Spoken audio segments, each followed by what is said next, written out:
ರಾಜ್ಯದಲ್ಲಿ BPL card ರದ್ದಾದ ಅರ್ಹ ಫಲಾನುಭವಿಗಳಿಗೆ ಸರ್ಕಾರ ಗುಡ್ ನ್ಯೂಸ್ ನೀಡಿದೆ. ಈಗಾಗಲೇ ರಾಜ್ಯದಲ್ಲಿ ನಕಲಿ ದಾಖಲೆಯನ್ನ ಸೃಷ್ಟಿಸಿ ಪಡೆದಂತಹ ಬಿಪಿಎಲ್ ಕಾರ್ಡ್ಗಳನ್ನು ಸರ್ಕಾರ ರದ್ದು ಮಾಡುವಂತಹ ನಿರ್ಧಾರವನ್ನ ಮಾಡಿದೆ. ಇನ್ನು ಈ ಮೂಲಕ ಅನರ್ಹರನ್ನ ಎಪಿಎಲ್ಗೆ ವರ್ಗಾಯಿಸುವ ಕೆಲಸವನ್ನ ಮಾಡ್ತಾ ಇದೆ. ಇದರ ನಡುವೆಯೇ ಇದೀಗ ಆಹಾರ ಇಲಾಖೆಯಿಂದ ಬಿಪಿಎಲ್ ಕಾರ್ಡುದಾರರಿಗೆ ಸಂತಸದ ಸುದ್ದಿಯೊಂದನ್ನ ನೀಡಲಾಗಿದೆ. ಏನದು ಗುಡ್ ನ್ಯೂಸ್? ಡೀಟೇಲ್ಸ್ ಇಲ್ಲಿದೆ. ಪ್ರಮುಖ ದಾಖಲೆಗಳಲ್ಲಿ ರೇಷನ್ ಕಾರ್ಡ್ ಕೂಡ ಒಂದಾಗಿದೆ. ಅದರಲ್ಲೂ ಬಿಪಿಎಲ್ ಕಾರ್ಡುದಾರರು ಸರ್ಕಾರದ ಹೆಚ್ಚಿನ ಸೌಲಭ್ಯಗಳನ್ನು ಪಡೆಯಬಹುದಾಗಿದೆ. ಇನ್ನು ಕಾರ್ಡ್ಗೆ ಸಂಬಂಧಿಸಿದಂತೆ ಆಗಾಗ ಬದಲಾವಣೆಗಳು ಆಗುತ್ತಲೇ ಇರುತ್ತವೆ. ಇದೀಗ ಈ ಬಗ್ಗೆ ಆಹಾರ ಸಚಿವರು ಮಹತ್ವದ ಮಾಹಿತಿಯೊಂದನ್ನು ಹೊರಹಾಕಿದ್ದಾರೆ. ಈಗಾಗಲೇ ರಾಜ್ಯದಲ್ಲಿ ನಕಲಿ ದಾಖಲೆ ಸೃಷ್ಟಿಸಿ ಪಡೆದಂತಹ ಬಿಪಿಎಲ್ ಕಾರ್ಡ್ಗಳನ್ನು ಸರ್ಕಾರ ರದ್ದು ಮಾಡುವ ನಿರ್ಧಾರಕ್ಕೆ ಕೈ ಹಾಕಿದ್ದು, ಈ ಮೂಲಕ ಅನರ್ಹರನ್ನ ಎಪಿಎಲ್ಗೆ ವರ್ಗಾಯಿಸುವ ಕೆಲಸವನ್ನ ಮಾಡುತ್ತಿದೆ. ಇದರ ನಡುವೆಯೇ ಇದೀಗ ಆಹಾರ ಇಲಾಖೆಯಿಂದ ಬಿಪಿಎಲ್ ಕಾರ್ಡುದಾರರಿಗೆ ಸಂತಸದ ಸುದ್ದಿಯೊಂದನ್ನ ನೀಡಲಾಗಿದೆ. ರೇಷನ್ ಕಾರ್ಡಿಗೆ ವೇತನ ಪ್ರಮಾಣ ಪತ್ರ ಕಡ್ಡಾಯವಲ್ಲ.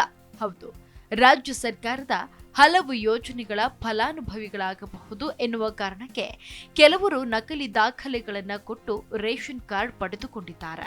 ಇಂಥ ಅಕ್ರಮ ಕಾರ್ಡುಗಳನ್ನು ರದ್ದು ಮಾಡುವುದಾಗಿ ಇತ್ತೀಚೆಗೆ ರಾಜ್ಯ ಸರ್ಕಾರ ಘೋಷಿಸಿತ್ತು. ಇದರಿಂದ ಕೆಲವು ಅರ್ಹ ಫಲಾನುಭವಿಗಳು ಕೂಡ ಆತಂಕಗೊಳಗಾಗಿದ್ರು. ಈ ಹಿನ್ನೆಲೆಯಲ್ಲಿ ರಾಜ್ಯ ಸರ್ಕಾರ ಸ್ಪಷ್ಟೀಕರಣ ನೀಡಿದೆ. ಅನರ್ಹ ಫಲಾನುಭವಿಗಳನ್ನು ಗುರುತಿಸಲು ರಾಜ್ಯ ಸರ್ಕಾರ ಇತ್ತೀಚೆಗೆ ರೇಷನ್ ಕಾರ್ಡ್ ಹೊಂದಿರುವವರ ಪಡಿತರ ಪದಾರ್ಥಗಳನ್ನು ಪಡೆದುಕೊಳ್ಳಲು ಕುಟುಂಬದ ಸರ್ವ ಸದಸ್ಯರ ಸಂಬಳಕ್ಕೆ ಸಂಬಂಧಿಸಿದ ಪ್ರಮಾಣ ಪತ್ರವನ್ನ ಕಡ್ಡಾಯವಾಗಿ ಕೊಡಬೇಕು ಎಂದು ಹೇಳಿತ್ತು. ಈಗ ರಾಜ್ಯ ಸರ್ಕಾರ ಸಂಬಳಕ್ಕೆ ಸಂಬಂಧಿಸಿದ ಪ್ರಮಾಣ ಪತ್ರ ನೀಡುವುದು ಕಡ್ಡಾಯವಲ್ಲ ಎಂದು ತಿಳಿಸಿದೆ. ಇತ್ತೀಚೆಗೆ ಈ ಬಗ್ಗೆ ಮಾತನಾಡಿರುವ ಆಹಾರ ಸಚಿವ ಕೆ.ಎಚ್. ಮುನಿಯಪ್ಪ, ಅನರ್ಹ ಪಡಿತರ ಕಾರ್ಡುಗಳ ಬಗ್ಗೆ ಇಲಾಖೆ ಪರಿಶೀಲನೆ ನಡೆಸುತ್ತಿದೆ. ಸರ್ಕಾರಿ ನೌಕರರು ರೇಷನ್ ಕಾರ್ಡ್ ಪಡೆದಿದ್ರೆ ಅಂತಹ ಕಾರ್ಡುಗಳನ್ನು ರದ್ದು ಮಾಡಲಾಗುವುದು. ವಾರ್ಷಿಕವಾಗಿ ಯಾರ ಆದಾಯ 1.5 ಲಕ್ಷ ರೂಪಾಯಿ ಇರುತ್ತದೆಯೋ ಅಂಥವರ ಬಿಪಿಎಲ್ ಕಾರ್ಡುಗಳನ್ನು ರದ್ದು ಮಾಡಲಿದೆ ಎಂದಿದ್ದಾರೆ. ಇನ್ನು ಅರ್ಹ ಫಲಾನುಭವಿಗಳ ಪಡಿತರ ಚೀಟಿಗಳನ್ನು ರದ್ದು ಮಾಡುವುದಿಲ್ಲ. ಈ ಬಗ್ಗೆ ಕ್ರಮ ಕೈಗೊಳ್ಳಲಾಗುವುದು ಎಂದು ಕೂಡ ಮುನಿಯಪ್ಪ ವಿಶ್ವಾಸ ವ್ಯಕ್ತಪಡಿಸಿದ್ದಾರೆ. ಇದಲ್ಲದೆ ಅನರ್ಹ ಫಲಾನುಭವಿಗಳ ಬಗ್ಗೆ ಪರಿಶೀಲನೆ ನಡೆಸುತ್ತಿರುವ ಕಾರಣಕ್ಕಾಗಿ ಪಡಿತರ ಪದಾರ್ಥಗಳನ್ನು ಕೊಡುವುದು ತಡವಾಗುತ್ತಿತ್ತು. ಮುಂದೆ ಇಂಥ ಸಮಸ್ಯೆ ಉದ್ಭವವಾಗುವುದಿಲ್ಲ ಎಂದು ವಿವರಿಸಿದ್ದಾರೆ. ರೇಷನ್ ಕಾರ್ಡ್ನಲ್ಲಿ ತಿದ್ದುಪಡಿಯನ್ನ ಆಹಾರ ಇಲಾಖೆಯು ವಿವಿಧ ಭಾಗಗಳಲ್ಲಿ ಮಾಡಲು ಅವಕಾಶ ನೀಡಲಾಗಿದೆ.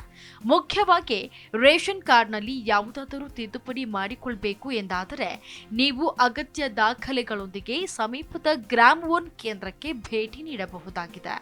ಈ ಕೆಲಸವು ಬೆಳಿಗ್ಗೆ 10 ರಿಂದ ಸಂಜೆ 5 ಗಂಟೆ ಒಳಗೆ ಮಾಡಿಕೊಳ್ಳಬಹುದಾಗಿದೆ. ನೇರವಾಗಿ ಭೇಟಿ ಮಾಡಿ ಅರ್ಜಿ ಸಲ್ಲಿಸಬಹುದಾಗಿದೆ.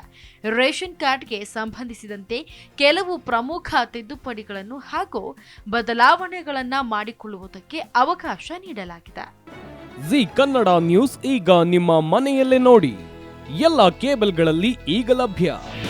ನಿಮ್ಮ ನೆಚ್ಚಿನ ಜಿ ಕನ್ನಡ ನ್ಯೂಸ್ ಈಗ ಸನ್ ಡೈರೆಕ್ಟ್ ನಲ್ಲಿ number 292, Tata play number 1664, Jio TV number 1334, NXT digital number 30, in cable number 30, city networks 51, U digital number 162, GTPL number 17, Rockline telecommunications number 42, Shri Basaveshwara cable number 168, rural cable network 60, Vinayaka digital 57, Abhishek cable 821, city channel 53, Siddeshwara cable network 57, ವಿ4 digital infotech 628, Surya digital networks 53, Gajanan digital number 836, Malnad infotech private limited number